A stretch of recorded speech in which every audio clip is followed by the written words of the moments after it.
So I'm going to read a little bit of Carl Jung's Red Book. No, I don't actually have the book, so I can't show you any pictures. I just have a photocopy. So I'm just going to read what he wrote. Uh, this is from the Liber Primus, which I think means first book in Latin. From the second section on page 233 of the facsimile. It's called Soul and God.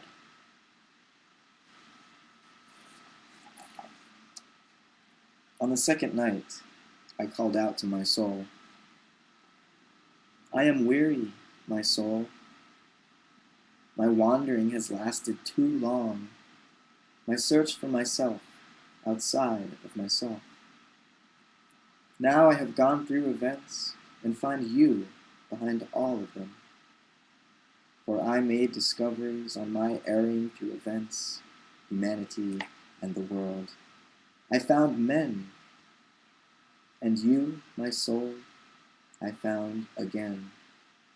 First in images within men, and then you yourself. I found you where at least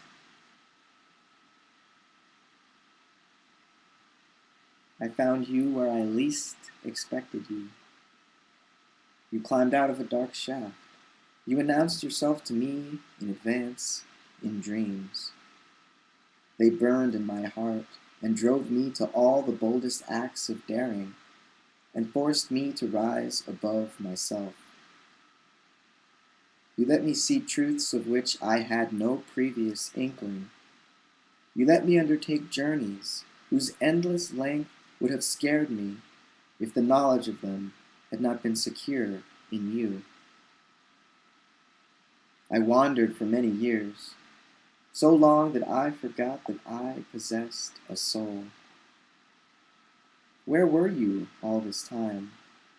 Which beyond sheltered you and gave you sanctuary? Oh, that you must speak through me, that my speech and I are your symbol and expression. How should I decipher you? Who are you, child? My dreams have represented you as a child and as a maiden. I am ignorant of your mystery. Forgive me if I speak as in a dream, like a drunkard. Are you God? Is God a child, a maiden? Forgive me if I babble. No one else hears me. I speak to you quietly, and you know that I am neither a drunkard nor someone deranged, and that my heart twists in pain from the wound, whose darkness delivers speeches full of mockery. You are lying to yourself. You spoke so as to deceive others and make them believe in you. You want to be a prophet and chase after your ambition. The wound still bleeds, and I am far from being able to pretend that I do not hear the mockery. How strange it sounds to me to call you a child, you who still hold the all without end in your hand. I went on the way of the day, and you went invisibly with me, putting the pieces together meaningfully, and letting me see the whole in each part. You took away where I thought to take hold, and you gave me where I did not expect anything, and time and again you brought about fate from new and unexpected quarters. Where I sowed, you robbed me of the harvest, and where I did not sow, you give me fruit 100-fold. And time and again I lost the path, and found it again where I would never have foreseen it. You upheld my belief when I was alone and near despair. At every decisive moment, You let me believe in myself. Like a tired wanderer who had sought nothing in the world apart from her, shall I come closer to my soul.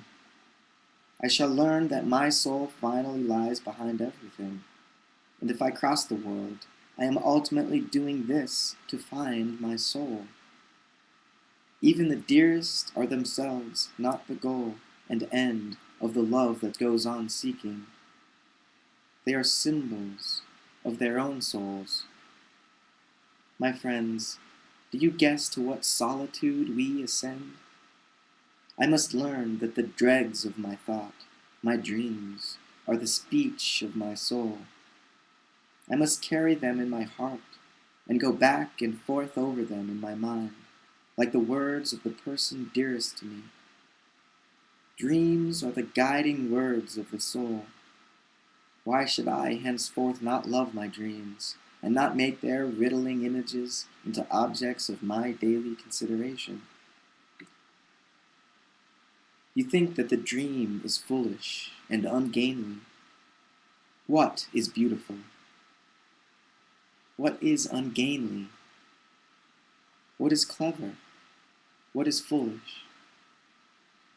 The spirit of this time is your measure, but the spirit of the depths surpasses it at both ends. Only the spirit of this time knows the difference between large and small, but this difference is invalid, like the spirit which recognizes it. The spirit of the depths even taught me to consider my action and my decision as dependent on dreams. Dreams pave the way for life, and they determine you without you understanding their language. One would like to learn this language, but who can teach and learn it? Scholarliness alone is not enough. There is a knowledge of the heart that gives deeper insight. The knowledge of the heart is in no book and is not to be found in the mouth of any teacher, but grows out of you like the green seed from the dark earth. Scholarliness belongs to the spirit of this time, but this spirit in no way grasps the dream, since the soul is everywhere that scholarly knowledge is not. But how can I attain the knowledge of the heart? You can attain this knowledge only by living your life to the full.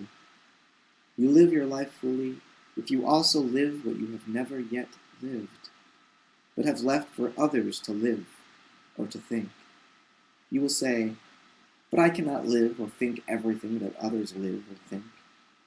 But you should say, the life that I could still live, I should live, and the thoughts that I could still think, I should think. It appears as though you want to flee from yourself, so as not to have to live what remains unlived until now. But you cannot flee from yourself. It is with you all the time and demands fulfillment. It is with you all the time and demands fulfillment.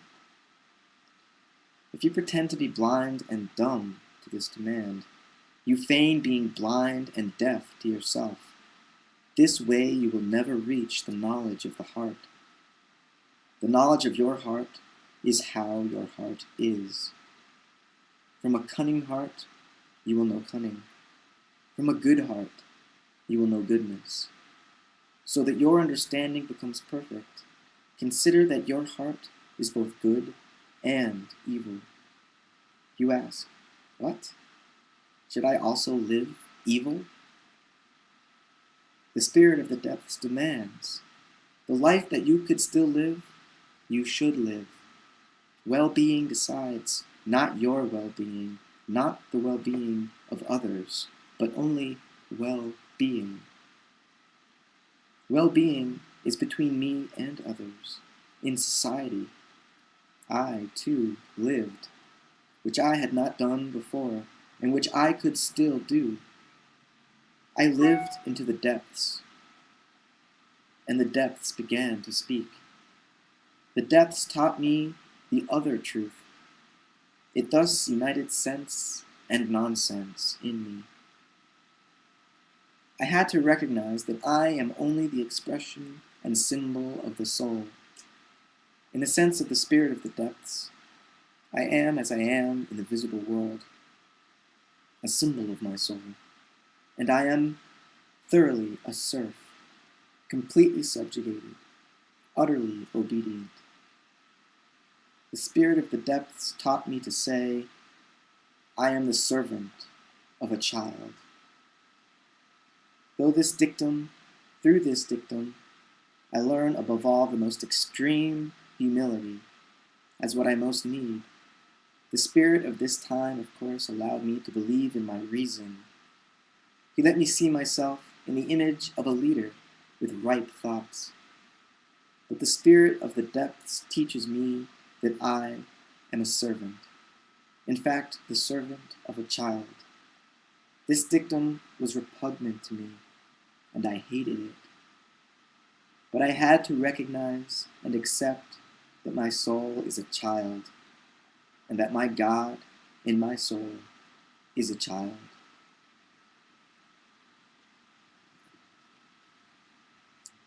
This is, looks like he breaks off into verse or poetry here. So in italics. If you are boys, your God is a woman. If you are a woman, your God is a boy. If you are men, your God is a maiden. The God is where you are not. So, it is wise that one has a God. This serves for your perfection. A maiden is the pregnant future. A boy is the engendering future. A woman is having given birth. A man is having engendered. So, if you are childlike beings now, your God will descend from the height of ripeness to age and death. But if you are developed beings, having engendered or given birth, in body or in soul, so your God rises from the radiant cradle to the incalculable height of the future, to the maturity and fullness of the coming time. He who still has his life before him is a child. He who lives life in the present is developed. If you thus live all that you can live, you are developed. He who is a child in this time, his God dies. He who is developed in this time, his God continues to live. The spirit of the depths teaches this mystery. Prosperous and woeful are those whose God is developed. Prosperous and woeful are those whose God is a child. What is better, that man has life ahead of him, or that God does? I know no answer. Live. The unavoidable decides. The spirit of the depths taught me that my life is encompassed by the divine child. From his hand, everything unexpected came to me, everything living. This child is what I feel as an eternally bringing forth youth in me. In childish men, you feel the hopeless transience. All that you saw passing is yet to come for him. His future is full of transience. But the transience of the things coming toward you has never yet experienced a human meaning. Your continuing to live is a living onward. You engender and give birth to what is to come. You are fecund. You live onward. The childish is unfruitful. What is to come to him is what already has been engendered and already withered. It does not live onward. It's the end of the italics. I'll continue in part 2.